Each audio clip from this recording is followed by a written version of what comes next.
நிலையான புகழுக்குரிய தூய்மை மிகு நற்கருணைக்கு எல்லா காலமும் ஆராதனையும் புகழும் ஆட்சியும் உண்டாக கடவது. நிலையான புகழுக்குரிய தூய்மை மிகு நற்கருணைக்கு எல்லா காலமும் ஆராதனையும் புகழும் ஆட்சியும் உண்டாக கடவது. நிலையான புகழுக்குரிய தூய்மை மிகு நற்கருணைக்கு எல்லா காலமும் ஆராதனையும் புகழும் ஆட்சியும் உண்டாக கடவது.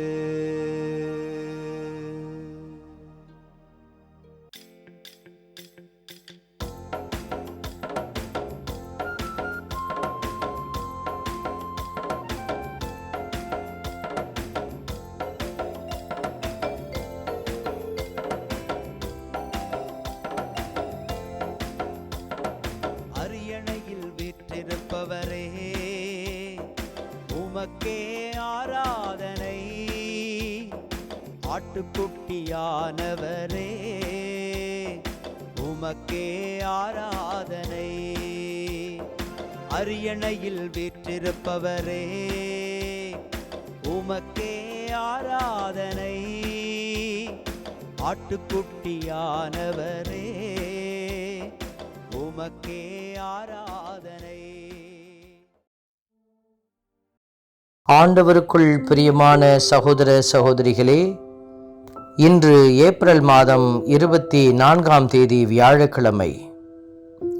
வாழ்வுக்கு ஊற்றானவரை நீங்கள் கொன்றுவிட்டீர்கள், ஆனால் கடவுள் இறந்த அவரை உயிரோடு எழுப்பினார் என்கிற உன்னதமான வார்த்தைகளை நாம் தியானிக்கிற போது, வாழ்வுக்கு ஊற்றானவரை நாம் கொன்றுவிடாமல் அவருடைய ஊற்றிலிருந்து முகந்து பருகுகிற பிள்ளைகளாக, அவர் கொடுக்கிற ஆற்றலோடு அவரை உலகறியச் செய்கிற பிள்ளைகளாக உயர்ந்திருக்க நாம் உயிர்த்த இயேசுவின் சாட்சிகளாய் மாற மன்றாடி ஜெபிப்போம். ஆண்டவரே, உமது பெயர் உலகெங்கும் மேன்மையாய் விளங்குகின்றது. ஆண்டவரே, உமது பெயர் உலகெங்கும் மேன்மையாய் விளங்குகின்றது. இன்று திருப்பாடல் 8 நமக்கு அருளப்பட்டிருக்கிறது. ஆண்டவரே, உமது பெயர் உலகெங்கும் எவ்வளவு மேன்மையாய் விளங்குகின்றது. கடவுளுடைய மேன்மைக்கு முன்பாக நாம் எல்லாம் சிறு தூசிகளாக இருக்கிறோம். ஆனாலும் ஆண்டவர் கொடுக்கிற ஆற்றலால் நிறைவடைகிறோம். ஆண்டவர் நம்மை தூசிகளாக அல்ல, அவருடைய மேன்மையின் அடையாளமாக உயர்த்தி இருக்கிறார். ஆகவே அவரை துணிந்து துதித்து பாடி ஜெபிப்போம். ஆண்டவரே, உமது பெயர் உலகெங்கும் மேன்மையாய் விளங்குகின்றது. ஆண்டவரே, உமது பெயர் உலகெங்கும் மேன்மையாய் விளங்குகின்றது. மனிதரை நீர் நினைவில் கொள்வதற்கு அவர்கள் யார்? மனித பிறவிகளை நீர் ஒரு பொருட்டாக எண்ணுவதற்கு அவர்கள் எம்மாத்திரம் என்று எழுதப்பட்டிருக்கிற இந்த வார்த்தைகளை நாம் பார்க்கிற போது, கடவுள் நாம் ஒன்றுமில்லாத நிலையில் இருந்தாலும் நம்மை உயர்த்திய தேவன், நம்மை உயர்த்தி ஆசிர்வதிக்கிற நம் கடவுள், நம்மை ஒரு நாளும் தள்ளிவிடாத நம்முடைய அன்பு இறைவன் இன்று உங்களை ஆசிர்வதித்து கொண்டிருக்கிறார். உயிர்த்த இயேசுவினுடைய உயிருள்ள அந்த ஆசீர்வாதத்தை பெறுகிற நீங்கள் ஆண்டவரை புகழ்ந்து பாடி ஆராதிப்பீர்களாக. ஆண்டவரே, உமது பெயர் உலகெங்கும் மேன்மையாய் விளங்குகின்றது. ஆண்டவரே, உமது பெயர் உலகெங்கும் மேன்மையாய் விளங்குகின்றது. உமது கை படைத்தவற்றை அவர்கள் ஆளும்படி செய்துள்ளீர். எல்லாவற்றையும் அவர்கள் பாதங்களுக்கு கீழ்ப்படுத்தியுள்ளீர் என்கிற வார்த்தைகளை நாங்கள் வாசிக்கிற போது, ஆண்டவரே, நீர் எல்லாவற்றையும் படைத்து அதை நாங்கள் ஆளும்படி எங்கள் பாதங்களுக்கு கீழ்ப்படுத்தி இருக்கிற இரக்கம் மிகப்பெரியதாக இருக்கிறது. அதை உணர்ந்து நாங்கள் பொறுப்புடன் செயல்பட, படைக்கப்பட்டிருக்கிற இந்த படைப்புகள் என்னுடையது அல்ல, அது என் ஆண்டவருடையது, அதை நான் பேணி காக்க வேண்டும் என்றுதான் கடவுள் எனக்கு இந்த பொறுப்பை அளித்திருக்கிறார் என்பதை உணர்ந்து ஆண்டவருக்குள் உண்மையாய் பயணிக்க மன்றாடி ஜெபிப்போம். ஆண்டவரே, உமது பெயர் உலகெங்கும் மேன்மையாய் விளங்குகின்றது.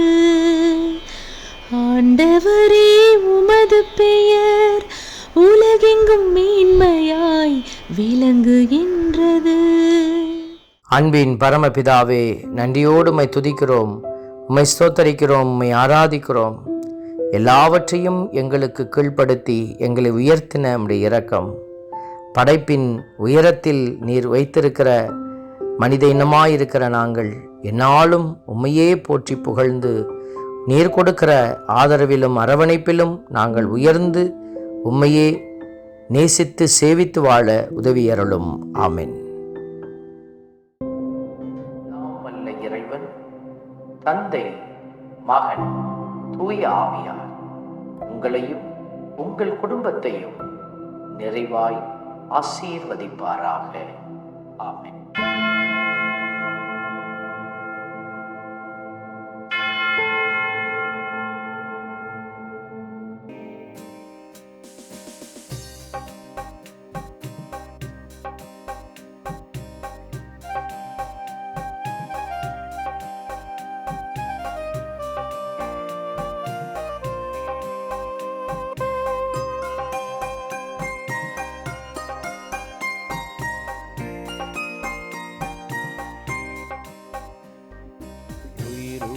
தெய்வமே ஆராதனை, உன்னத தெய்வமே ஆராதனை, உயிருள்ள தெய்வமே ஆராதனை, உன்னத தெய்வமே ஆராதனை, காண்பவரே காப்பவரே ஆராதனை, காண்பவரே காப்பவரே ஆராதனை, என்னை படைத்தவரே மீட்டவரே ஆராதனை, என்னை படைத்தவரே மீட்டவரே ஆராதனை, உம்மை அன்பு செய்கின்றேன், உம்மை நம்பி வாழ்கின்றேன், ஆராதனை ஆராதனை என்றும் உமக்கே.